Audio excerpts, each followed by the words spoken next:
Surah 21, Al-Anbiya, the Prophets. In the name of Allah, the most merciful, the most compassionate. The time of people's reckoning has drawn near, and yet they turn aside in heedlessness. Whenever any fresh admonition comes to them from their Lord, they barely heed it and remain immersed in play, their hearts being set on other concerns. The wrongdoers whisper to one another, "This person is no more than a mortal like yourselves. Will you, then, be enchanted by sorcery while you see?" He said, "My Lord knows well all that is spoken in the heavens and the earth. He is all-hearing, all-knowing." They say, "Nay, these are confused dreams. Nay, he has forged it. Nay, he is a poet. So let him bring us a sign, even as the messengers of the past were sent with signs." Not one township that we destroyed before them believed. Would they then believe? O Muhammad, even before you, we never sent any other than human beings as messengers, and to them we sent revelation. Ask the people of the book if you do not know. We did not endow the messengers with bodies that would need no food, nor were they immortals. Then we fulfilled the promise we had made to them. We rescued them and those whom we wished, and we destroyed those who exceeded all bounds. We have bestowed upon you a book that mentions you. Do you not understand? How many a wrongdoing town did we shatter and then raise up another people? Then when they perceived our chastisement, they took to their heels and fled. They were told, "Flee not, but return to your comforts and to your dwellings. You are likely to be questioned." They said, "Woe to us! Surely we were wrongdoers." They did not cease to cry this until we reduced them to stubble, still and silent. We did not create and sport the heavens and the earth, and all that lies between the two. Had it been our will to find a pastime, we would have found one near at hand, if at all we were inclined to do so. Nay, we hurl the truth at falsehood, so that the truth crushes falsehood, and lo, it vanishes. Woe to you for what you utter. To him belongs whosoever dwells in the heavens and on earth. Those angels that are with him neither disdain to serve him out of pride, nor do they weary of it. They glorify him night and day without flagging. Have they taken earthly gods who are such that they raise up the dead to life? Had there been any gods in the heavens and the earth apart from Allah, the order of both the heavens and the earth would have gone to ruins. Glory be to Allah, the Lord of the throne, who is far above their false descriptions of him. None shall question him about what he does, but they shall be questioned. Have they taken gods other than him? Say, O Muhammad, bring forth your proof. Here is the book with admonition for those of my time, and there are also scriptures with admonition for people before me. But most people do not know the truth, and have therefore turned away from it. Never did we send any messenger before you to whom we did not reveal, "There is no God but me, so serve me alone." They say, "The most compassionate Lord has taken to himself a son. Glory be to him." Those whom they say so designate are only his honored servants. They do not outstrip him in speech and only act as he commands. He knows whatever is before them and whatsoever is remote from them, and they do not intercede except for him, intercession on whose behalf pleases him, and they stand constantly in awe of him. And if any one of them were to claim, "Indeed, I am a god apart from him," we shall recompense both with hell. Thus do we recompense the wrongdoers. Did the unbelievers, who do not accept the teaching of the Prophet, not realize that the heavens and the earth were one solid mass? Then we tore them apart, and we made every living being out of water. Will they then not believe that we created all this? And we placed firm mountains on earth, lest it should sway with them, and we made wide paths in them, that they may find their way. And we made the sky a secure canopy, and yet they turn away from these signs? It is He who created the night and the day, and the sun and the moon. Each of them is floating in its orbit. O Muhammad, we did not grant everlasting life to any human being even before you. If you were to die, will they live forever? Every living being shall taste death, and we shall subject you to ill and good by way of trial, and to us shall all of you be eventually sent back. When the unbelievers see you, they make you an object of fun, saying, "Is he the one who mentions your gods?" They say so, and yet they reject with disdain the very mention of the most compassionate Lord. Man is hasty by nature. I shall certainly show you my signs. Do not ask me to be hasty. They say, tell us, when will the threat of punishment come to pass if you are truthful? If only the unbelievers knew of the hour when they shall not be able to keep off the fire from their faces, nor from their backs, nor shall they be helped. That will suddenly come upon them and stupefy them. They shall not be able to ward it off, nor shall they be granted any respite. Other messengers before you were also mocked, but those who scoffed at the messengers were overtaken by the same scourge that they had scoffed at. Tell them, O Muhammad, who protects you during the night or the day from the most compassionate Lord, and yet they turn away from the admonition of their Lord. Do they have any gods who would protect them against us? They have no power even to help themselves, nor do they enjoy our support. Nay, we generously provided them and their fathers, and they enjoyed our provision for long. Do they not see that we are now advancing into their territory, diminishing it from different sides? Is it they, then, who will triumph? Tell them, I only warn you by the revelation, but the deaf do not hear the cry when they are warned.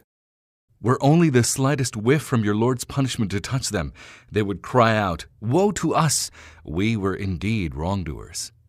We shall set up just scales on the day of resurrection, so that none will be wronged in the least. We shall bring forth the acts of everyone, even if it be the weight of a grain of mustard seed. We shall suffice as reckoners. Surely, we had granted to Moses and Aaron the criterion between right and wrong, and light and admonition for the good of the God-fearing. For those who feared their Lord without seeing him and dread the hour of reckoning. This is a blessed admonition that we have revealed. Are you then going to reject it? Surely, we had bestowed wisdom upon Abraham even earlier, and we knew him well. Recall when he said to his father and his people, What are these images to which you are devoutly clinging? They answered, We found our fathers worshipping them. He said, Certainly you and your fathers have all been in manifest error. They said, Are you expressing your true ideas before us, or are you jesting? He said, Nay, but your Lord is the Lord of the heavens and the earth, which he created, and to that I bear witness before you. By Allah, I shall certainly carry out my plan against your gods after you are gone. Then he broke them all into pieces, sparing only the Supreme One among them, that they may possibly return to him. When they saw the idols in this state, they said, Who has done this to our gods? Surely he is one of the wrongdoers. Some of them said, We heard a youth called Abraham speak ill of them. The other said, Bring him then before the eyes of the people that they may see what will be done to him. On Abraham's arrival, they said, Abraham, are you he who has done this to our gods? He answered, Rather, it was the Supreme One who has done it, so ask them if they can speak. Thereupon they turned to their inner selves and said to themselves, Surely it is you who are the wrongdoers. Then their minds were turned upside down, and they said, You know well that they do not speak. Abraham said, Do you then worship beside Allah a thing that can neither benefit you nor hurt you? Fie upon you, and upon all that you worship beside Allah. Do you have no sense? They said, Burn him, and come to the support of your gods if you are going to do anything. We said, O fire, become coolness and safety for Abraham. They had sought to do evil to him, but we caused them to be the worst losers. And we saved him and Lot, and brought him to the land upon which we had bestowed our blessings for all the people of the world. And we bestowed upon him Isaac and Jacob as an additional gift, making each of them righteous. And we made them into leaders to guide people in accordance with our command, and we inspired them to good works, and to establish prayers, and to give zakah. They worshipped us alone. We bestowed upon Lot sound judgment and knowledge, and we delivered him from the city that was immersed in foul deeds. They were indeed a wicked people, exceedingly disobedient. And we admitted him into our mercy. Verily, he was of the righteous. We bestowed the same favor upon Noah. Recall, when he cried to us before, we accepted his prayer and delivered him and his household from the great distress. And we helped him against a people who rejected our signs as false. They were indeed an evil people, and so we drowned them all. We bestowed the same favor upon David and Solomon. Recall when they gave judgment regarding a tillage into which the sheep of some people had strayed at night, and we were witnesses to their judgment. We guided Solomon to the right verdict, and we had granted each of them judgment and knowledge. We made the mountains and the birds celebrate the praise of Allah with David. It was we who did all this. It was we who taught him the art of making coats of mail for your benefit, so that it may protect you from each other's violence. Do you then give thanks? And we subdued the strong, raging wind to Solomon, which blew at his bidding towards the land we blessed.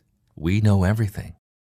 And we subdued many devils who dived into the sea for him and carried out other jobs besides that. We kept watch over all of them. We bestowed the same wisdom, judgment, and knowledge upon Job. Recall when he cried out to his Lord, "Behold, disease has struck me, and you are the most merciful of those that are merciful." We accepted his prayer and removed the affliction from him, and we not only restored to him his family, but as many more with them as a mercy from us and as a lesson to the worshippers. And we bestowed the same favor upon Ishmael, Idris, and Dhu al-Kifl, for they were all steadfast. And we admitted them into our mercy, for they were of the righteous. And we bestowed our favor upon Dhu al-Nun. Recall when he went forth and raged, thinking we have no power to take him to task. Eventually, he cried out in the darkness, "There is no God but you. Glory be to you. I have done wrong." Thereupon we accepted his prayer and rescued him from grief. Thus do we rescue the believers. And we bestowed favor upon Zechariah when he cried to his Lord, "Lord, leave me not solitary, without any issue. You are the best inheritor." So we accepted his prayer and bestowed upon him John, and we made his wife fit to bear a child. Verily, they hastened in doing good works and called upon us with longing and fear and humbled themselves to us. And also recall the woman who guarded her chastity. We breathed into her of our spirit and made her and her son a sign to the whole world. Verily, this community of yours is a single community, and I am your Lord, so worship me. But they tore asunder their faith into many parts, but to us they are bound to return. Then whosoever does righteous works while believing, his striving will not go unappreciated. We record them all for him. It has been ordained against every town that we ever destroyed, that they shall not return to enjoy a new lease of life, until Gog and Magog are let loose and begin swooping from every mound. And the time for the fulfillment of the true promise of Allah draws near, whereupon the eyes of those who disbelieved will stare in fear, and they will say, "Woe to us! We were indeed heedless of this. Nay, we were wrongdoers." They will be told, "Verily you and the gods you worship beside Allah are the fuel of hell. All of you are bound to arrive there. Had these indeed been gods, they would have not gone there, but as it is, all of you shall ever abide in it. There they shall groan with anguish, and the din and noise in hell would not let them hear anything.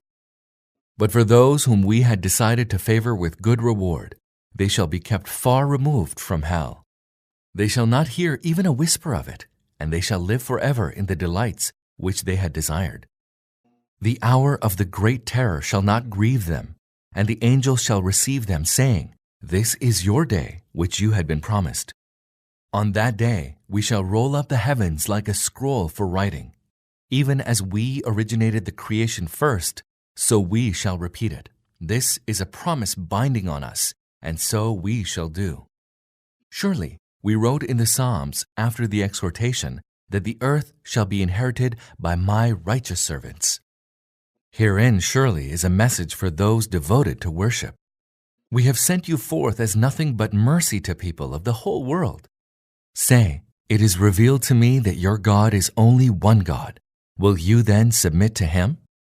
If they turn away, say to them, "I have warned you all alike, and I cannot say whether what you have been promised is near or distant. Indeed, he knows what you say loudly and what you hide. I think that this reprieve is possibly a trial for you, an opportunity to enjoy yourselves until an appointed time. The messenger said, "My Lord, judge with truth. Our compassionate Lord alone is our support against your blasphemous utterances."